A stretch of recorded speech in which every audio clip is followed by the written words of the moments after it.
हालो तरीके का और बढ़ावा भैया।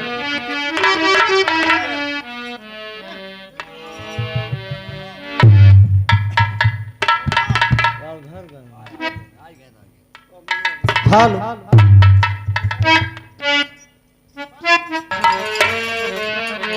वाह भैया। अच्छा अभी आप साहब बड़ा बढ़िया सुंदर इतिहास का नई खोज आदरणीय छोटेलाल जी से सुने, बहुत अच्छा लगा। और ठीक है आप हमारे गुरु समान हैं, हम आपको कुछ नहीं कहेंगे, लेकिन एक बात मैं जरूर कहूँगा। बाबा साहब को भारत रत्न 1991 में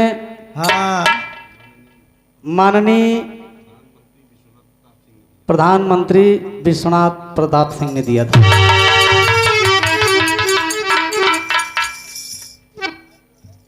और कोई बात नहीं है, तो आइए आप सबके सामने एक छोटा सा प्रसंग पेश है, लेकिन ओकरे पहले कुछ बजाए क्या जा मास्टर।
राजा देवदत्त महाराज, राजा देवदत्त महाराज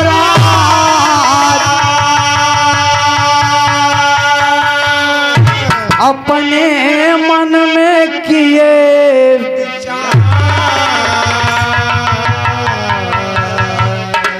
एक दिन राजा देवदत्त महाराज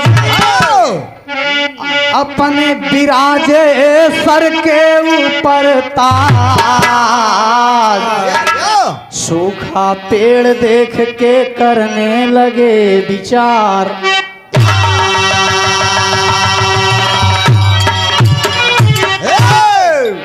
ए बाबूजी, कुछ लोगन का भैया का कहना है कि भैया आप थोड़ा सा कुछ हट के हो जाए, तो आइए आप सबके सामने एक बड़ी पौराणिक कथा, नसीहतपूर्ण और हास्यरस भी भरपूर आपको आनंद मिलेगा। ध्यान देने योग्य बात है बाबूजी।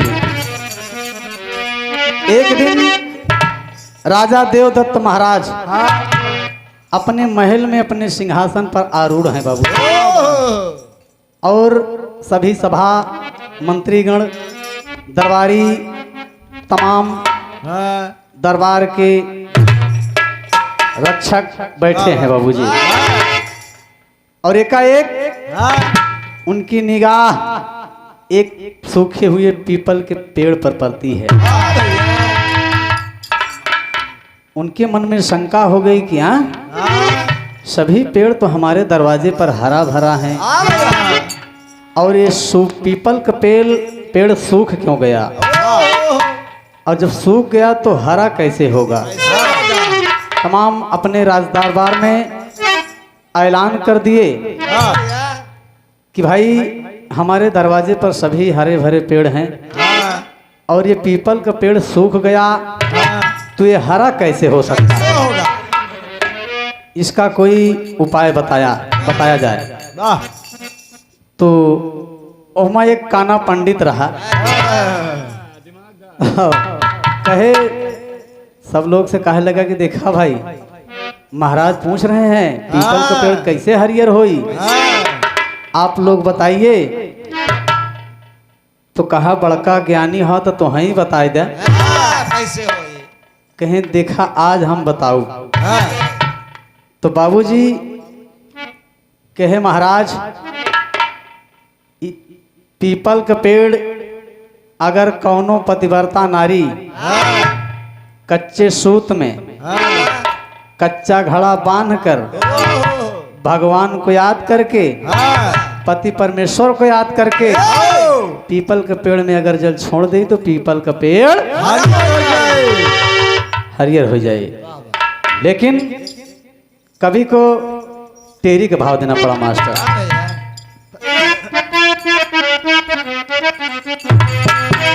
अरे राम दुआरिया पे सूखल पेड़वा, हो दुआरिया पे सूखल पेड़वा, पंडित करे नौकरी राजा के महलिया, दुआरिया पे सूखल पेड़वा।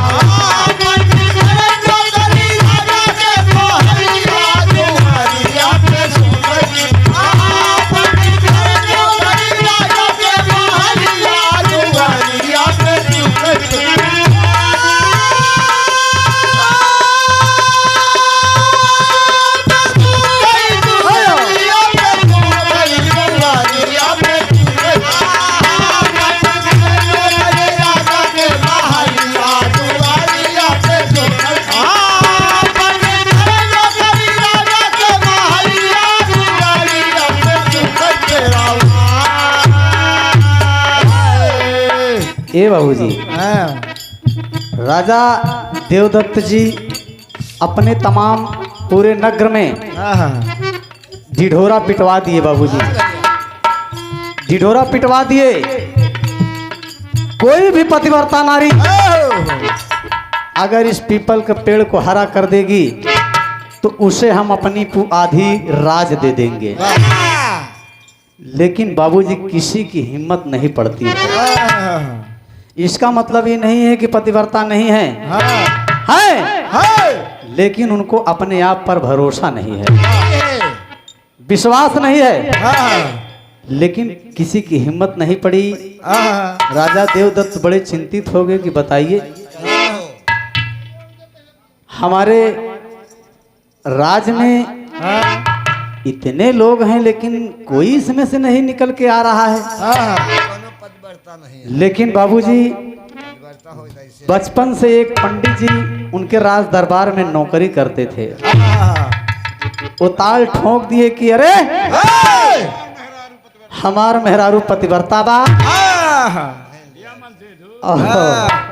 हम अब वहीं जाई थी, अब वहीं जाई थी और लिया के आई थी। अब वहीं देखा पीपल का पेड़ हरियर हो और ताल ठोक करके पंडित जी चल दिए। बाबू जब चल दिए तो कभी के तज देना पड़ा मास्टर, पक गए ले गए।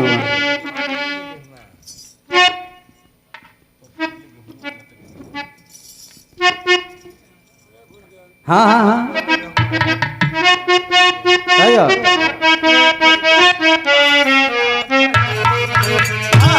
और पक गई लगे हुआ, और पक गई लगे हुआ, लटक गई ले बालिया, खाना गिर गई, अरे खाना गिर गई ना, गोरी के हाथ हाथ चूड़िया, खाना गिर गई ना, गोरी के हाथ हाथ चूड़िया, खाना हो गई ना, गोरी के हाथ हाथ चूड़िया, खाना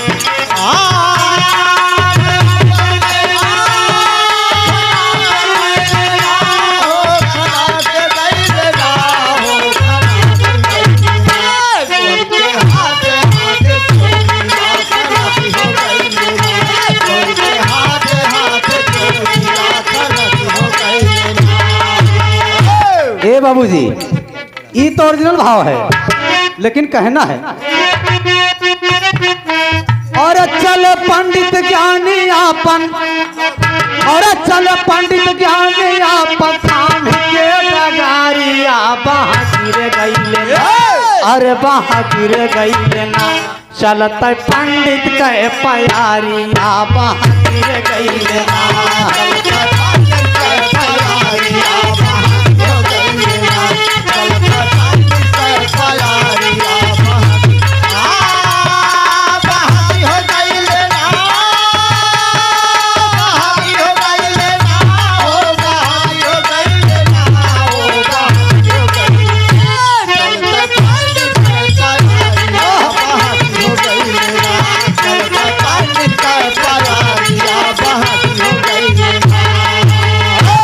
लेकिन कहना है बाबूजी अरे राहिया में मिल गईली,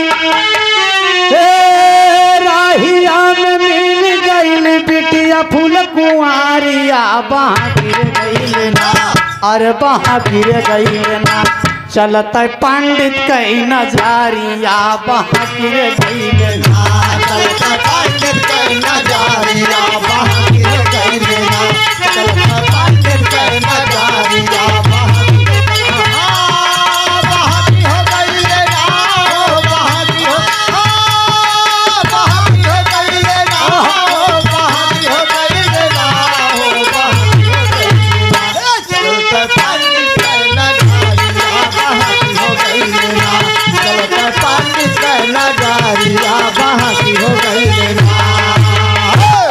मार जल्दी जल्दी पंडित जी चले जा रहे हैं खुशी कुमार, और कहें कि बाप रे बाप, बचपन से दरबार में नौकरी करत बुढ़ाई आएगी और आज 1 मिनट में माला माल हो जा, और जल्दी जल्दी चला जाते हैं। रास्ते में फूल कुमारी नाम की लड़की जो कि सुअर चरा रही है, सुअर चरा रही है। हाँ भाई और बाबूजी अरे कहे पंडित जी प्रणाम, कहे हाँ हाँ बाबा हमारे आशीर्वाद दे के टाइम ना हो। कहे कि महाराज क्या बात है, बड़ा जल्दी जल्दी भागा जात हुआ।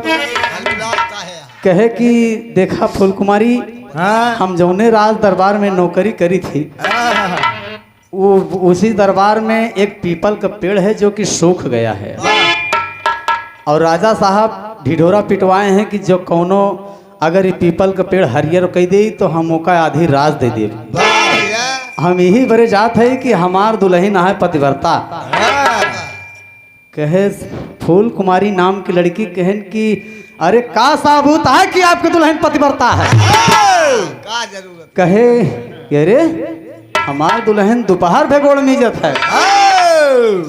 कहन यह दोपहर भे गोड़ मिजत यह जान ले पतिव्रता है। कहन तब कहन कि जा सवाल उल्टा सुनाई दे है। कहन का मतलब?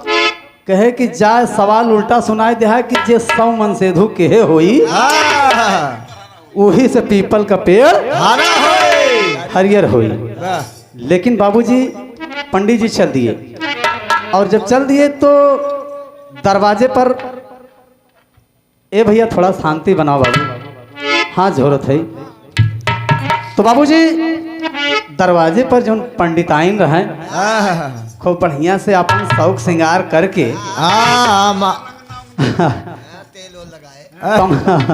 एकदम सधज बिल्कुल एकदम बरकरार है बाबूजी। और कहे महाराज आए गया? कहे हाँ आए गए। कहन हमार मन बोलत रहा कि आज अब आउबे जरूर। तो कौआ उआ बोलत है ना। दादा राम कैलाश कभो कभो गावत रहे। बोले बोले रियब का हाँ कैसे वहां से कहीं एक लाइन लगाए दे। आए कहे आज बरेरी बोलई, अरे आज बरेरी बोलई कागा हो जना राजा जी है।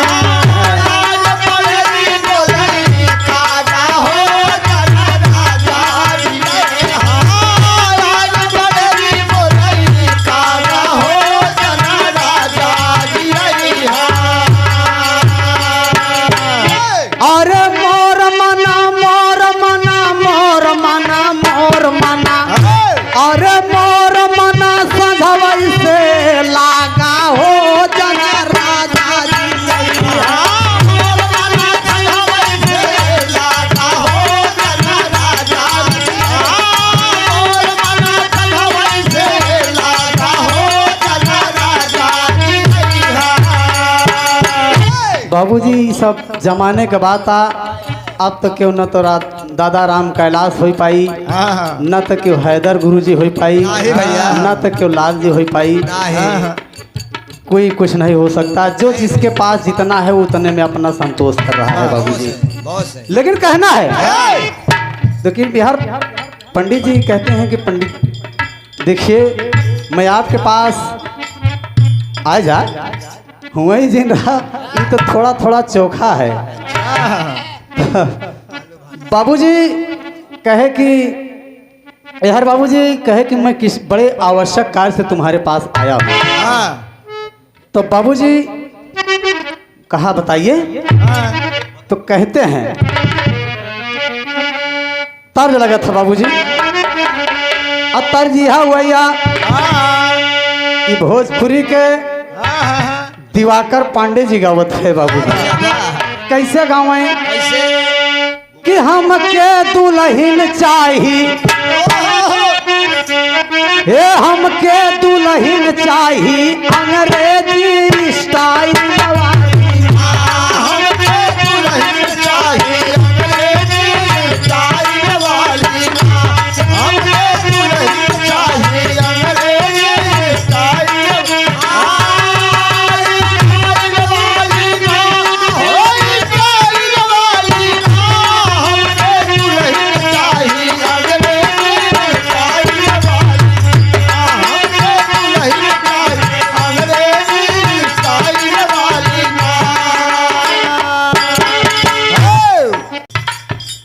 कबो कबो इंग्लिश में बोले हाउ आर यू माय डार्लिंग। कबो कबो इंग्लिश में बोले हाउ आर यू माय डार्लिंग। कबो कबो इंग्लिश में बोले हाउ आर यू माय डार्लिंग। सिस्टर के रंग सुबह जगावे और कहे गुड मॉर्निंग सेक्सी सेक्सी रे।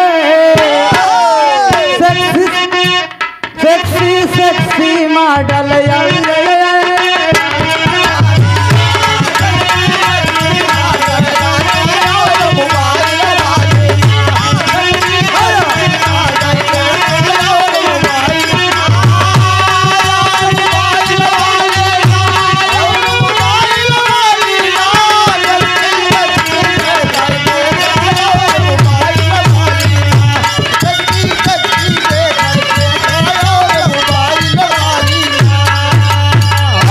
बाबूजी, तो तर्ज का ओरिजिनल भाव रहा, लेकिन यही भाव में पंडित जी पंडिताइन से क्या कहते हैं, का कहा थी कि जे करे हो सौ मर्दाना ऊ है खजाना आज करे हो सौ मर्दाना ऊ है खजाना पाईना। आज करे हो सौ मर्दाना ऊ है खजाना पाईना। खजाना पाईना ऊ है खजाना पाईना। आज करे हो सौ मर्दाना ऊ है खजाना पाईना।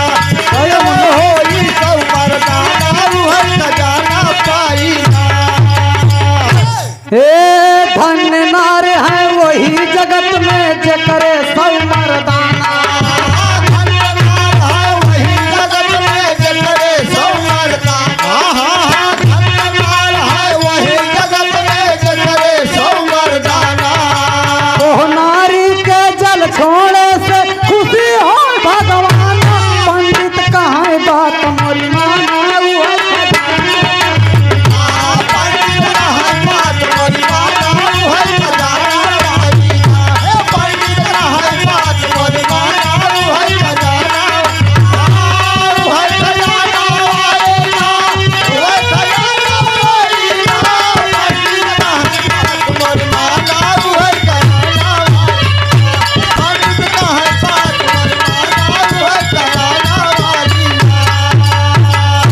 हर कहते हैं।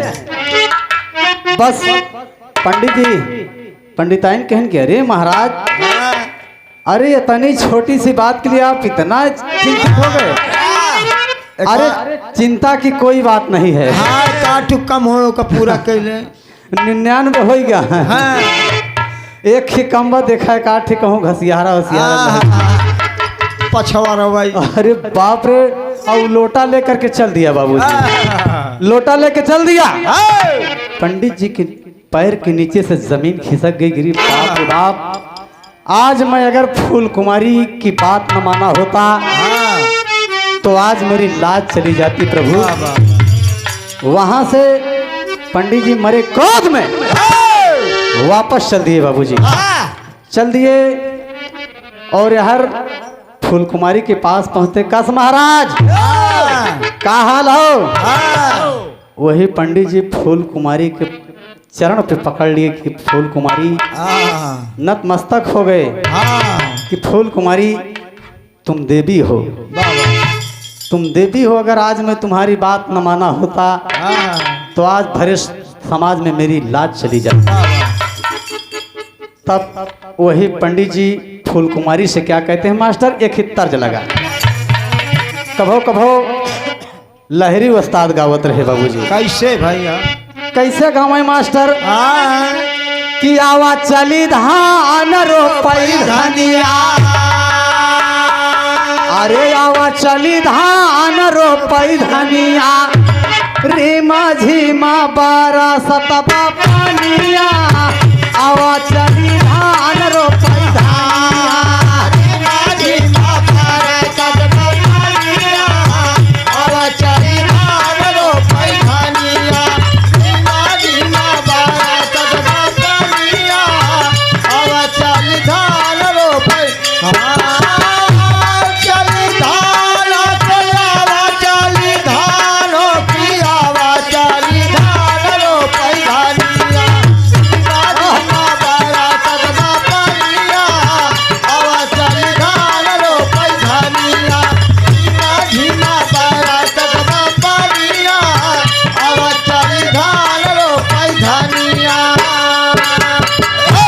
बाबूजी।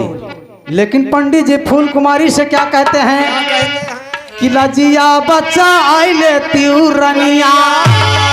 अरे लजिया बच्चा आई लेती रनिया, डूबी जाई सागर में जहाजिया। लजिया बच्चा आई लेती रनिया, डूबी जाई सागर में जहाजिया। लजिया बच्चा आई लेती रनिया, डूबी जाई सागर में जहाजिया। लजिया बच्चा लजिया बच्चा हो कि लजिया बच्चा हो कि लजिया बच्चा लेती रनिया।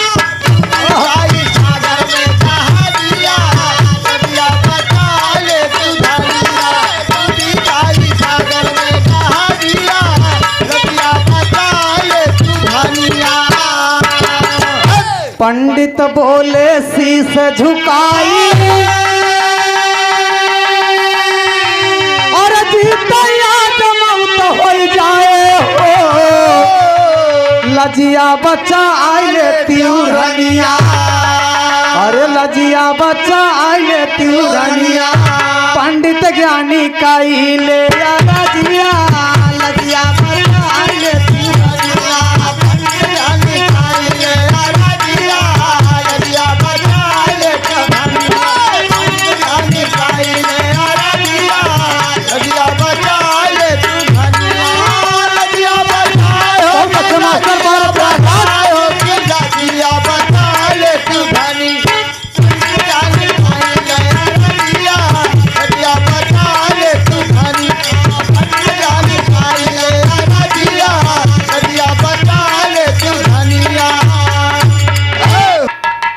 तो वही फूल कुमारी क्या कहती है अरे अब सिंदूर पड़ल न हई माथे अरे कैसा चलबै तोहरे साथे हो लजिया बच्चा आइले तिउरनिया अरे वो है सोहागिन का साज दिए सजिया लजिया बच्चा आइले तिउरनिया सोहागिन का साज रे तिउरनिया लजिया बच्चा आइले तिउरनिया सोहागिन का साज रे तिउरनिया लजिया बच्चा आइले लजिया बच्चा हो के लजिया बच्चा हो के लजिया बच्चा आइले तिउरनिया सोहागिन का साज रे तिउरनिया लजिया बच्चा आइले तिउरनिया सोहागिन का साज रे तिउरनिया लजिया बच्चा आइले तिउरनिया। आप आस पड़ोस से कहीं से जाकर के चुटकी भर सिंदूर ला करके डाल दिए बाबूजी और फूल कुमारी कहती है कि पंडित जी मांग में सिंदूर डालने का मतलब समझते हैं आप कहा फूल कुमारी मैं पेड़ की छांव तले रहूंगा तो मैं आपको लेकर के रहूंगा और लेकर के चल दिए बाबूजी और सभी दरबारी राजा देवदत्त जी देख रहे हैं कि भाई आज पंडित जी पंडिताइन के लेके आ रहे हैं और आज पीपल का पेड़ हरियर होई और तमाम उनके स्वागतार्थ के लिए एकदम खड़े हैं बाबूजी स्वागत में कि आइए आइए पंडित जी आइए तब तक लेकर के पहुंच गए बाबूजी पहुंच गए और जैसा कि बताया गया था बाबूजी फूल कुमारी उसी तरीके से बाबूजी दुनिया के मालिक को याद करके कच्चे सूत में कच्चा घड़ा बांध कर और पति परमेश्वर को याद करके पीपल के पेड़ में जैसे ही जल छोड़ा पीपल का पेड़ लेकिन एक पीपल का डार हरी नहीं हो पाई क्यों नहीं तो कभी के तर्ज देना पड़ा मास्टर आयल बसंत हेलो बसंत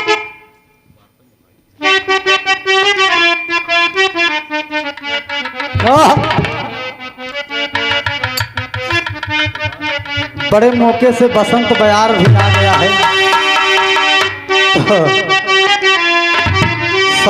सर से और से एकदम देखा था अपने फुला लिया भैया बाबूजी कहना है कहे आयल बसंता और आयल बसंता और उड़े लगा रदी रे मोरी देहिया भाई लबा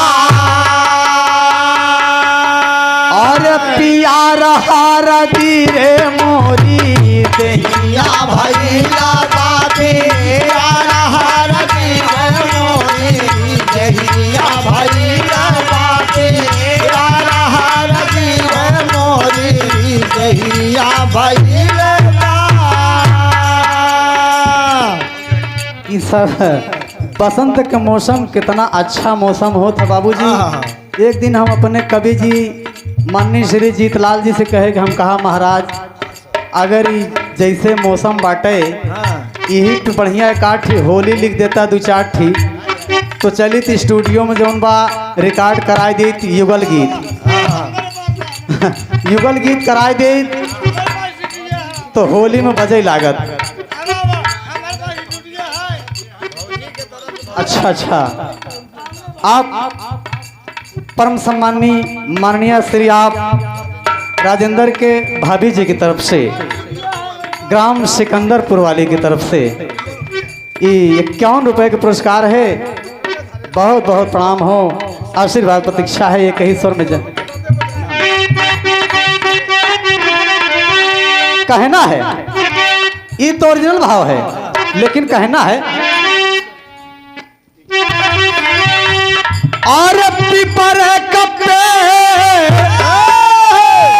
और पीपर कप्पे हरियाराई गइल रे सपना, पंडित के माना का पूराई गइल रे सपना, पंडित के माना का पूराई गइल रे सपना, पंडित के माना का पूराई गइल हो सपना, पंडित के माना का।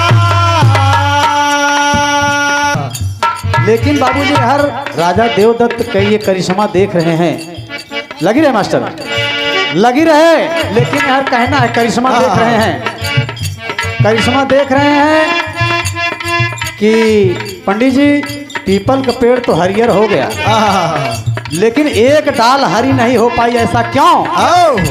तो वही पंडित जी कहते हैं कि फूल कुमारी, राजा साहब पूछ रहे हैं कि एक डाल हरी नहीं हो पाई, ऐसा क्यों? उसका कारण बताइए। तो फूल कुमारी कारण भी बताती है, कहना है अंतर मास्टर।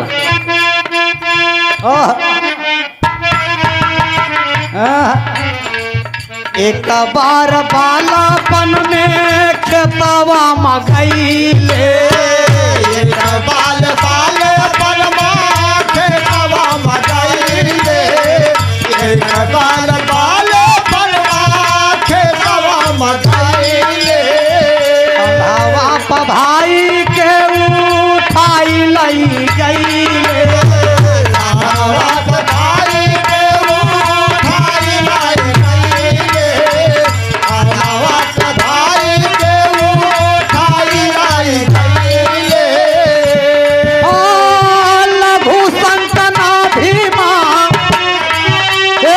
लघु संतना भीमा सामाई गइल रे सपना, पंडित के माना का पूराई गइल रे सपना, पंडित के माना का पूराई गइल रे सपना, पूराई गइल रो पूराई गइल हो यार, पूराई गइल हो सपना, पंडित के माना का पूराई गइल हो सपना, पंडित के माना का पूराई गइल हो सपना, पंडित के माना का। और कहा कि महाराज गुस्ताखी माफ हो, एक बार बालापन की अवस्था था, हमारे घर के सदस्य खेत में काम कर रहे थे, मेरा छोटा सा भाई, उसको मैं अपने कंधे पर बैठा करके लेकर के जा रही थी, और ऊपर से वो लघुशंका किया, वो लघुशंका नाभि में समा गई महाराज, इसलिए उतना खोट हो गया, एक पीपल की डार हरी नहीं हो गई। से और राजा देवदत्त ये करिश्मा देखकर सुनकर एकदम प्रफुल्लित हो गए बाबूजी, कि तुम जैसे सती पर नाज है, हिंदुस्तान को गर्व करता है। और कहा कि मेरे शर्त के मुताबिक इनको पंडित जी को बड़े मान सम्मान के साथ आधी राज और पाट तमाम हीरा मोती पन्ना पोखरा जवाहरात दे करके बड़े प्रेम पूर्वक इनकी विदाई किया जाए, और बाबूजी तमाम सोना चांदी माल उजर पाए, और फूल कुमारी अपने मायके नहीं जाती है बाबूजी। बड़ी बारीक लाइन है बाबूजी, कहना है फूल कुमारी अपने ससुराल जाती है और अपने मायके जाती है, अपने ससुराल नहीं जाती है, अपने मायके जाती है। 啊 और अपने माई से क्या कहा था, क्या कहा था माई अपने ससुर जाब हम कदई जा कुछ साथी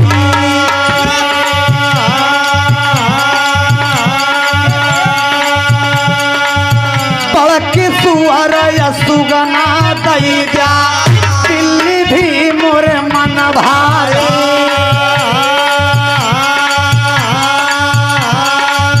चली विप्र के साथ सुंदरी जैसे घर के ढिगया क्रोध में दौड़ी नारी विप्र के क्रोध में दौड़ी नारी विप्र के भाभिया से दहिना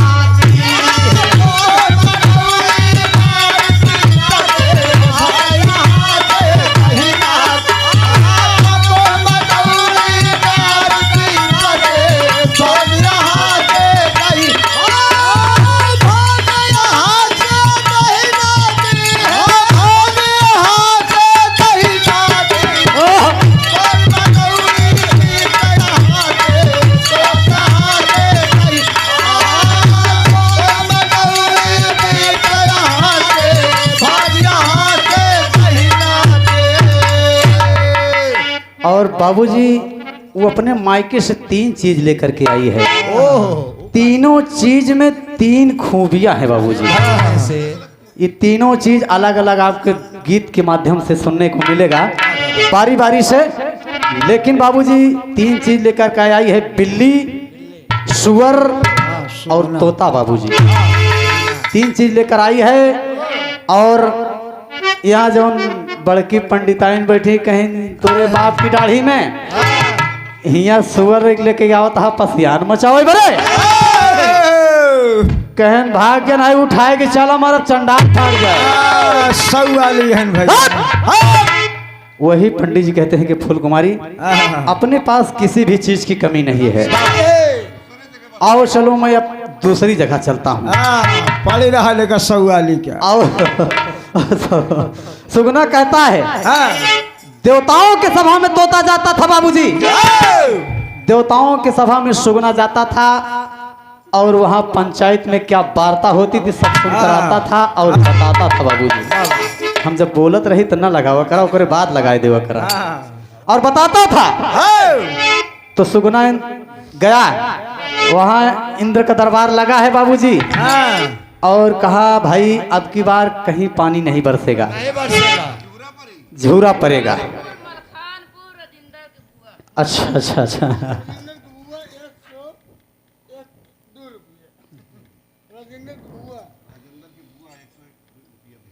आप परम सम्मानी परम श्रद्धे माननीय श्री आप मलखानपुर राजेंद्र भैया के बुआ जी के करकमलों द्वारा आशीर्वाद स्वरूप 102 रुपए का पुरस्कार है। बहुत बहुत चरणों में प्रणाम हो, आशीर्वाद प्रतीक्षा है। ये कही स्वर में जनता जनार्दन को नमन है बाबूजी।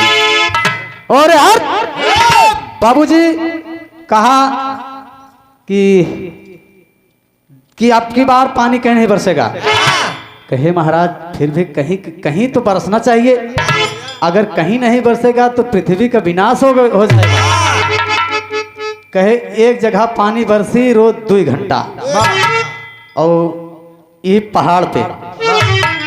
तो सुगना आके बताया कि भाई अब की बार अकाल पड़े वाला, झूरा पड़े वाला बा।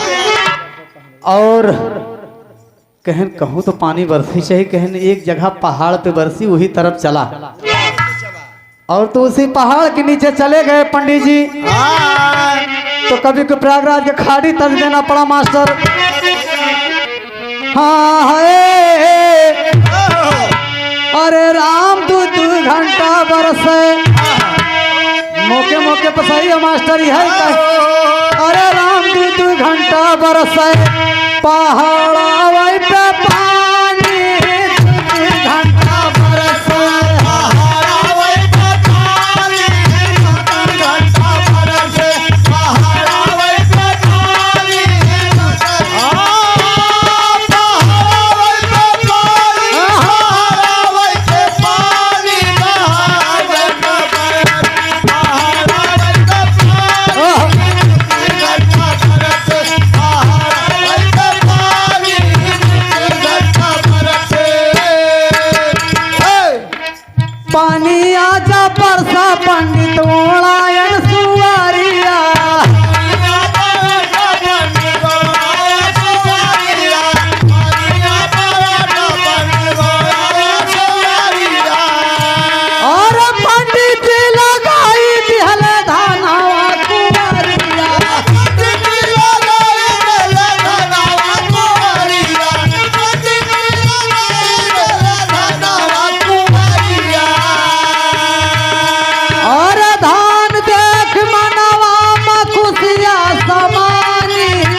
बाबूजी जब पानी बरसा तो सुअर को छोड़ दिए बाबूजी, एकदम लोट पोट के एकदम उड़ के एकदम सही कर दिया। और सही कर दिया तो पंडित जी कुआरी धान वहीं पे लगा दिए बाबूजी, और एकदम फसल लहरा रही है। और 2-2 घंटा रोज पानी बरसत है, का दिक्कत बा बाबूजी। और देवताओं के सभा में सुगना फिर गया बाबूजी। सभा में गया तो वहाँ पंचायत में फिर वार्ता हो रही कि जा करके देखिए भाई कहीं पर फसल हुई है या नहीं हुई है। तो कहे महाराज एक जगह फसल बड़ी बढ़िया लहरत बा। कहे कहाँ कहें जहाँ 2 घंटा रोज पानी बरसा। कहे कि जाओ चूहे को भेज दीजिए सारी फसल काट देंगे। तो सुगना आए बताए कि भाई अपन फसल का ध्यान देहा। फसल का ध्यान कहें का मतलब कहें कि चूहे भेजे जा रहे हैं आपके फसल को काटने के लिए। तब बाबूजी बिल्ली का पहरा बा। बिल्ली का पहरा बा, जय चूहा आवे सबका चट कहे जाए बाबू। फसल बच गई, बड़ी बढ़िया फसल लहरा रही है बाबूजी। और फिर गया सुगना उड़कर देवताओं के सभा में, कहा भाई जो फसल काटने के लिए चूहे भेजे गए उसका हालात क्या है। कहे महाराज चूहा तो चट हो गया, फसल बच गया है। कहे कि तब वही देवताओं के द्वारा श्राप मिलता है बाबूजी, जाओ एक बोझे धान में 1 पाव धान। कहे कि भाई बोझ अपने मन में विचार के तबई बनाया। कहे सुगना बता दिया कि बोझ अपने मन में विचार के तबई बनाया। कहे काहे, कहें कि भाई एक बोझे धान में 1 पाव हुई।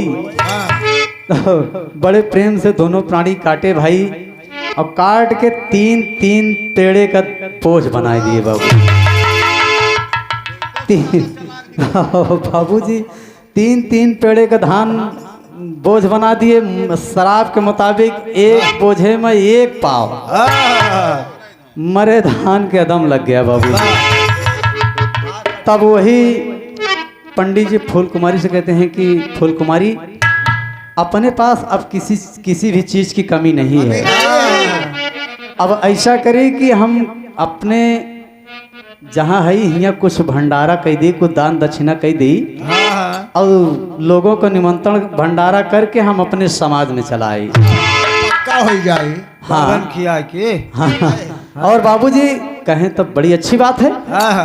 तब बाबूजी पंडित जी तमाम व्यवस्था कर दिए।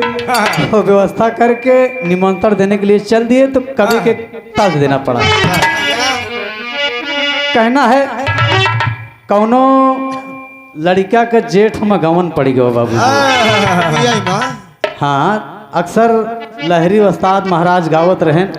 कैसे? और बनारसी तो बड़े लहान से गावत रहे बाबूजी। बनारसी झूमर एका बोलत थी। लेकिन तनी खामोश रहा, हमारा खुरथारे रहा था बाबूजी। हाँ तो यार बाबूजी कौनो मुँह दिखाई में सरहज रहज लागत रहे। मुँह दिखाई में झालरदार पंखा दे रहे और हम मजाक के मारा वजन सामान भर दहीन। वजन सामान भर दहीन तो लड़कवा 2-4 दाई हों के जेकर नाम रहा हैंड फाइन। 2-4 दाई हों के तो ओकर हथवा थक गा। अरे बाप रे इतना वजन पंखा। सरहद दे अपने दुल्हनिया से कहे कैसा बा, बड़ा गरम बा, तू थोड़ा 5 मिनट इंतजार करा, हम बाहरवा से हो के औते है। हवा लेके आई थे तो यार जब दुआरे गवा तो पुरवैया का हवा लाग सो ही गया बाबू। अब जब सो ही गया तो सवेरे ननद ननद उठ जाते, कहे भौजी भौजी कहे का रे, कहे काठ बर्फी हम हो के दे। तब वह भौजैया बतावत है का कहा था मास्टर कि रतिया होले गरमिया, कि रतिया होले गरमिया ना डोला पावाना, रतिया होले गरमिया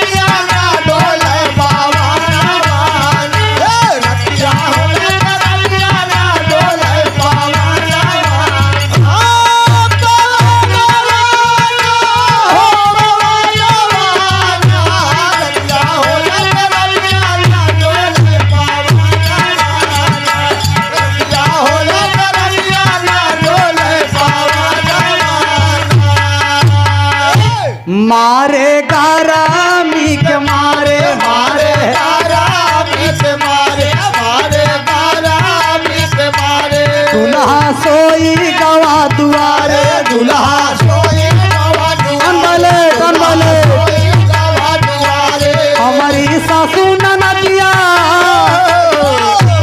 हमारी सासू ननदिया दिन मारा में हाना माना हमारी सासू ननदिया दिन मारा में हाना माना हमारी सासू ननदिया दिन मारा में हाना माना ये तो तर्ज का ओरिजिनल भाव रहा, लेकिन कहना है कि पंडित दिए निमंत्रण कि पंडित दिए निमंत्रण ब्राह्मण के भावना पंडित दिए निमंत्रण भर के भावना पंडित दिए निमंत्रण भर के भावना बाबूजी पंडित जी निमंत्रण लेकर चल दिए। बाबा ब्राह्मणों से कहते हैं कि भाई हमारे यहाँ आप सबका निमंत्रण है और हमारे दरवाजे पर आप सब पधारिए, बड़ी कृपा होगी। कहे कि देखा निमंत्रण तो आप देता है सही है, और एक शर्त बा शर्त वो बा कि अगर आपका दुल्हन आपका नारी अगर भोजन बनवा लगी रहे मास्टर भोजन बनवा समय अगर बाहर हो जाई तो भोजन हम लोग ना करब। कहे ठीक है, तो का कहा थी भोजन बनवाई तोहरी नारी भोजन बनवाए तोहरे नारे भोजन बनवाए तोहरे नारे पंडित कहाई लगन ललकारी पंडित कहाई ललकारे पंडित कहाई ललकारे बाहर निकली नारी तो ना करबाई भोजना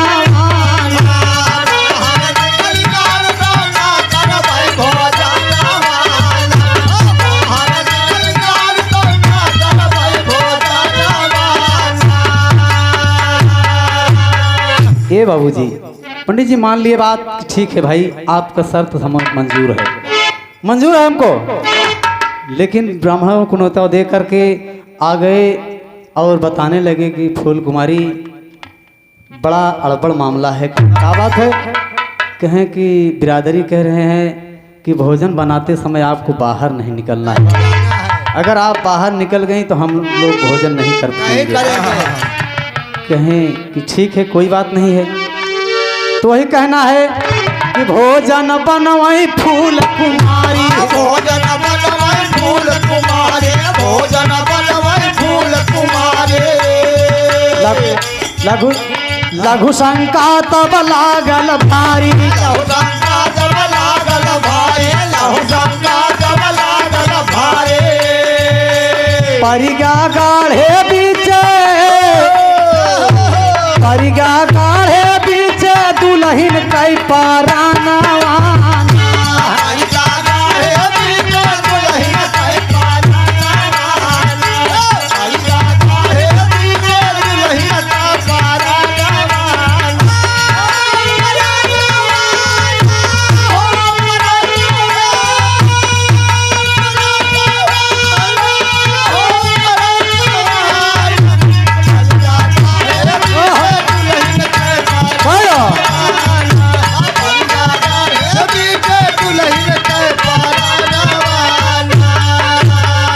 ये बाबूजी भोजन बना रही है और उसको लघु शंका लग गई। बाबूजी कहती है कि प्रभु अब मेरी लाज नहीं बच पाएगी, और देखती है कहना हुआ बाबूजी कि जाको राखे साइया मार सके न कोई बाल लबाका कर सके जो जगबैरी हुई। एकाएक उसके दिमाग में आई बात और देखा तो बगल में एक मिटिया पड़ी रहे बाबूजी, और उसी में लघुशंका करके उपटन बना करके धन्नी में टांग दिया बाबूजी। भोजन बन गया और सभी के सामने पत्तल परोसा गया बाबूजी, और भोजन भी आ गया। तो पंडित जी खड़ा हो गए, कहे भाई लक्ष्मी नारायण करा। तब वहाँ एक काना पंडित रहा बाबूजी। कहे रुक जा भाई। कहे का बात है? कहे ई जौन मेटिया में टांगा बा अब ई क्यों के पास नहीं पहुंचा बा।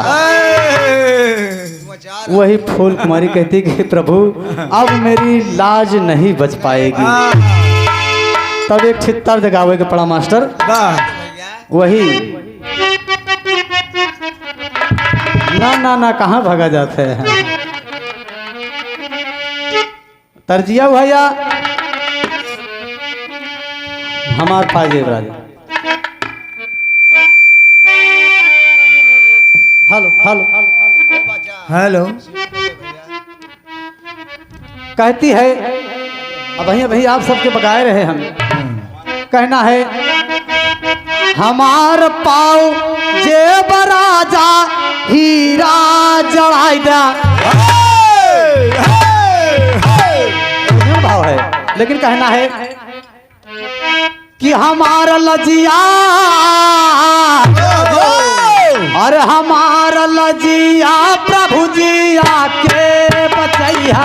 हमारा लजिया प्रभु जी आके बचैया। हमारा लजिया प्रभु जी आके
बंधु प्रभु दीनन हितकारी गाढ़े से लिहले प्रभु ओके उबारी। और कहना क्या है कि माया से प्रभु जी बना दिहले मूली। माया से प्रभु जी बना दिहले मूली। माया से प्रभु जी बना दिहले मूली। माटी की मिट्टिया में धनी पे झूली।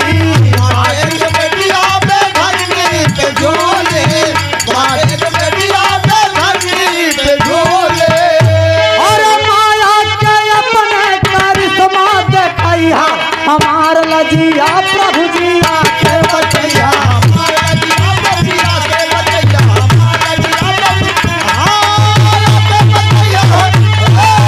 आके बचैया। हमारा लजिया प्रभु आके बचैया। हमारा लजिया प्रभु आके बचैया। ए बाबूजी माया से प्रभु जी उसको मूली बना दिए बाबूजी। सभी को उतार कर सामने लाया गया।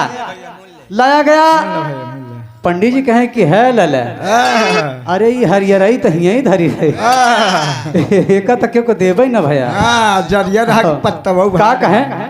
और पंडित कहे ये का और पंडित कहे ये का सबके बटैया।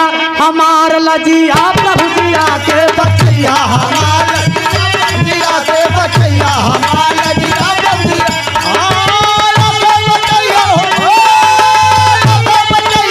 आके बचैया। हमारा लजिया प्रभु आके बचैया। हमारा लजिया प्रभु आके बचैया। हमारा लजिया प्रभु आके। मूली की उत्पत्ति यहीं से हुई बाबूजी। आजकल का मनई आज भी देखा अगर क्यों अगर अगल बगल मूली उली खाए के अगर खड़ा हो जाए और डेकार आ जाए तो फिर जान ल कि अगल बगल के मनई के पता लग जाए कि मूली खाए।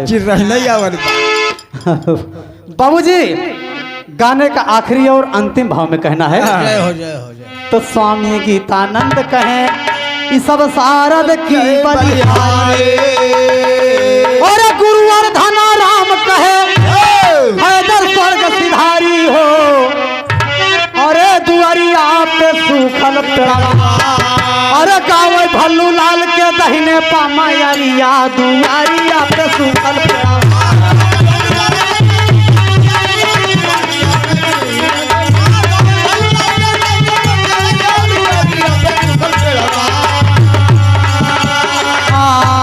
कहीं होए ना, कहीं कहीं होए ना, कहीं होए ना, कहीं होए ना मोहल्ले में हल्ला, क्यों हरिया न ठटका।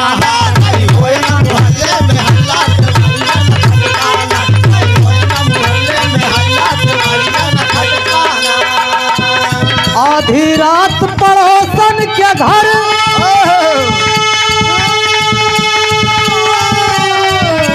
जब जब बोले कागा बोले,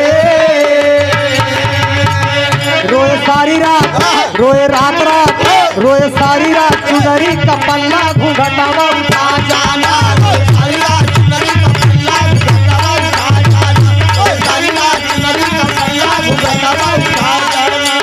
आज मेरी बात